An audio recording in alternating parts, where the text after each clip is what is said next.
Ok, entonces lo que nos faltaba ver era la economía dual, que básicamente, o dualismo, que básicamente nos dice que dentro de una misma economía existen dos sectores que son distintos. Coexisten dos sectores distintos. Como en la clase pasada les dije, que podían ser en la actualidad el sector formal, el sector informal. En el texto de Torrey Bertrand hablan del sector tradicional y del sector moderno. ¿Cuál es la diferencia entre esos sectores? Es que tienen dotaciones de factores y productividades distintas.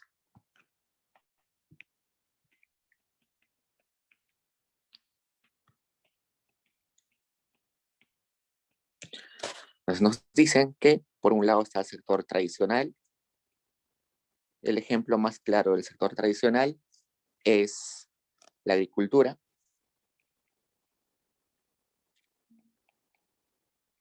donde nosotros sabemos que se utiliza más mano de obra que capital.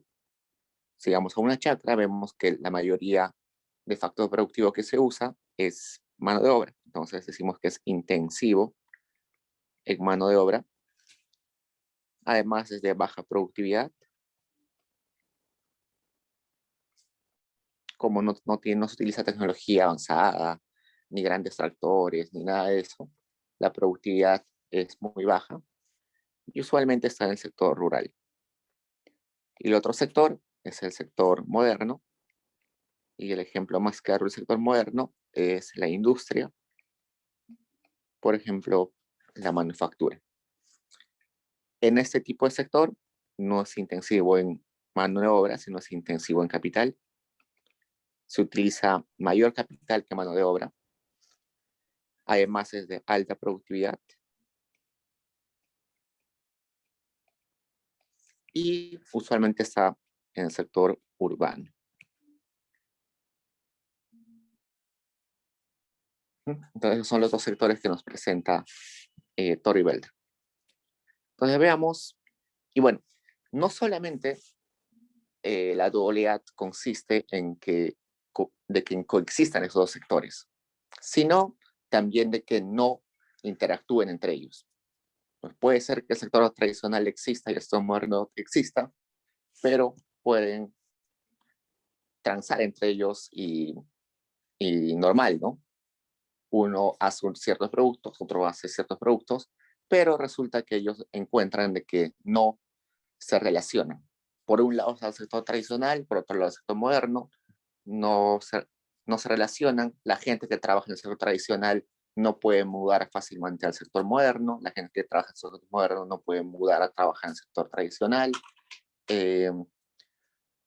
El sector tradicional no le compra al sector moderno, el sector moderno no le compra al tradicional. Entonces es como si coexistieran dos economías distintas, totalmente desconectadas.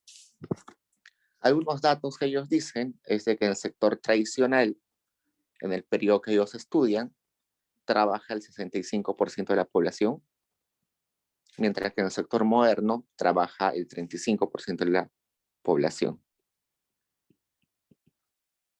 La mayoría de la población peruana en ese periodo trabajaba en el sector tradicional.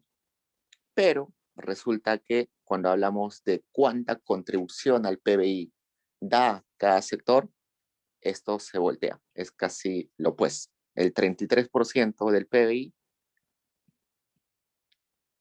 es contribución del sector tradicional y el 67% del PBI es contribución del sector moderno.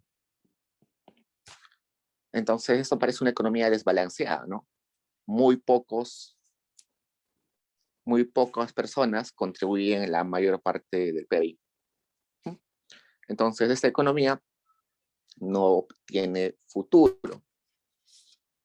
Por tanto, lo que dice la literatura es que debe haber una transición entre el sector tradicional y el sector moderno. Es decir, que hay que mudar la población, los trabajadores, las maquinarias, el capital, del sector tradicional al sector moderno.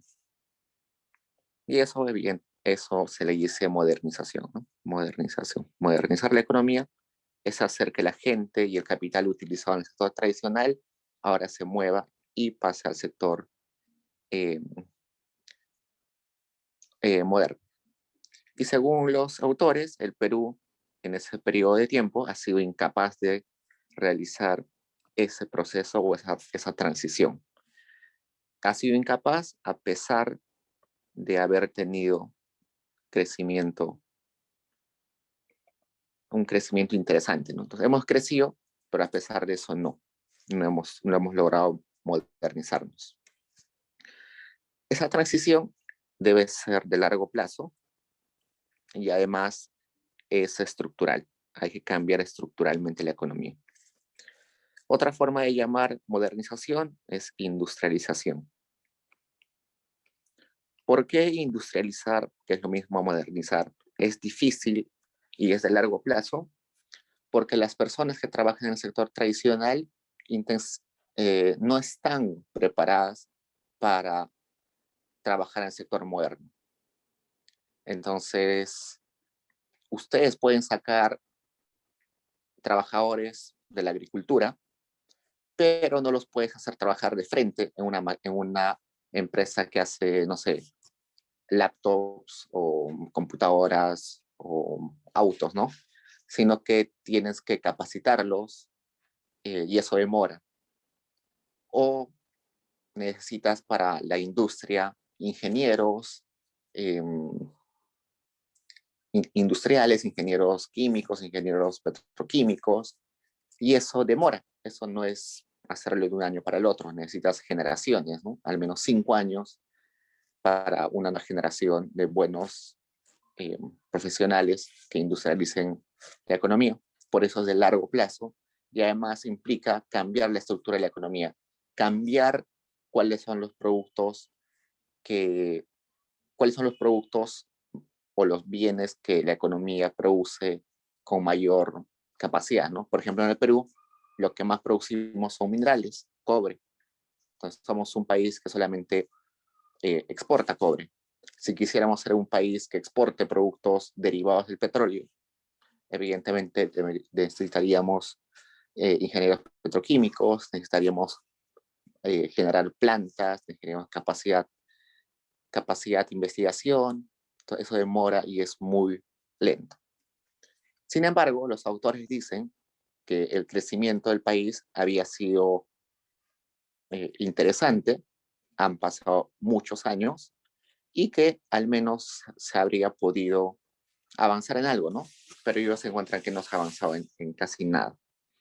Y ellos dicen que eso tiene que ver por dos razones básicas. Uno, por las rigideces de mercado, y dos, por la falta del Big Push.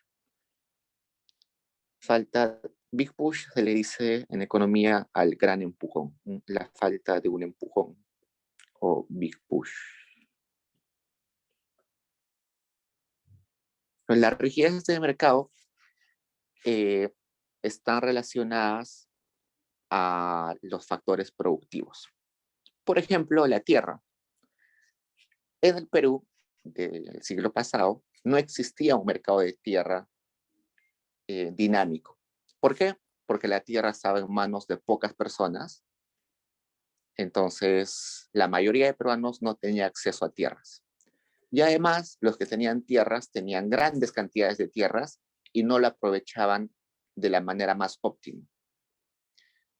Los ejemplos son típicos en las haciendas, ¿no? Los grandes hacendados tenían grandes terrenos y solamente utilizaban una parte y no aprovechaban todo, sino simplemente lo necesario para mantener su estilo de vida, ¿no?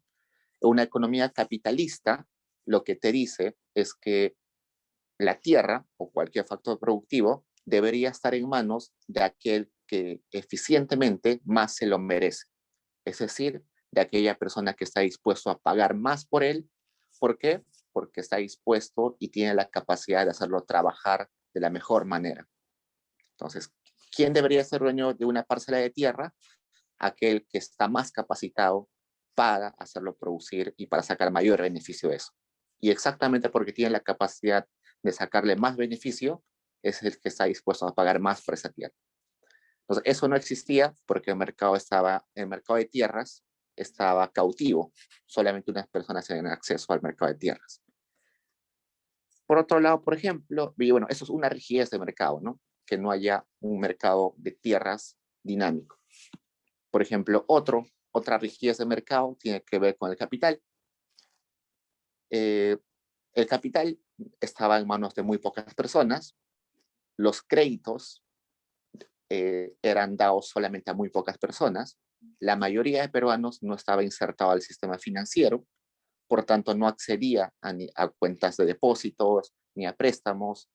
Entonces, el mercado de capitales, el mercado por acceder a préstamos, también era cautivo. Estaba en manos de muy pocos y otros no podían acceder a ello.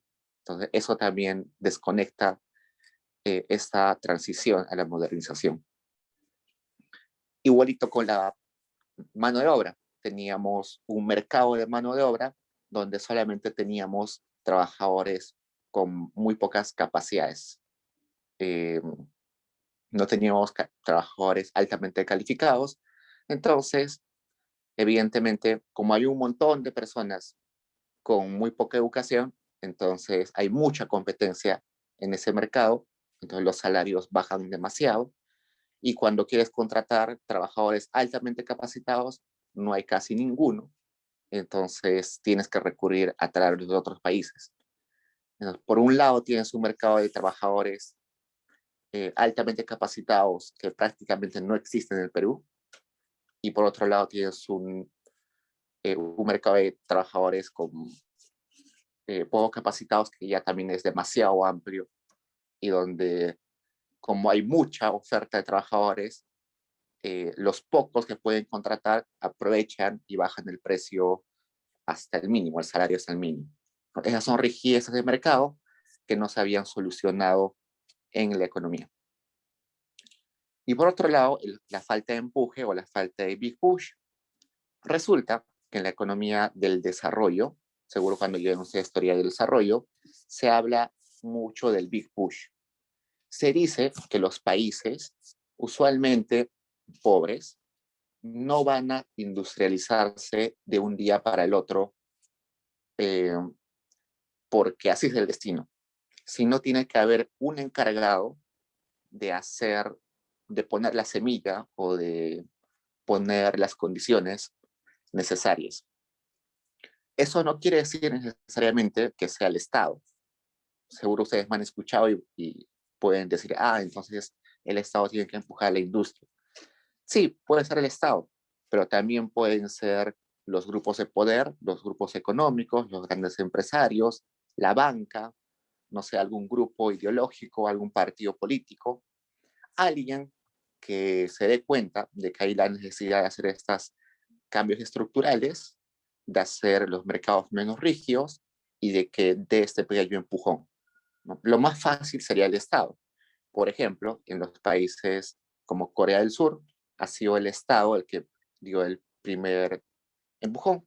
Ellos protegieron ciertas industrias, eh, incentivaron la innovación en ciertas industrias, pusieron dinero el mismo Estado para que haya investigación y para que haya educación superior en ciertos sectores, y eso ayudó a que tengan esa transición del sector tradicional al sector moderno. Entonces, ya los que trabajaban en el sector tradicional, sus hijos, ya más educados, pudieron ya trasladarse a trabajar en el sector moderno.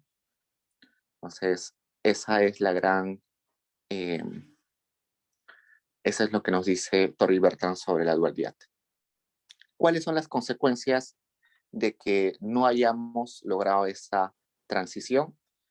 Una de ellas es de que no se está utilizando bien la mano de obra ni el capital. El ejemplo clásico es esto de los hacendados, ¿no? Tienen tierras por montones, pero no la utilizan del todo. Entonces, se necesita que el dueño de la tierra sea aquel que sea más capaz de utilizarlo, el más capaz de sacarle provecho. Esa, por ejemplo, es una de las justificaciones para hacer la reforma agraria en los años 60.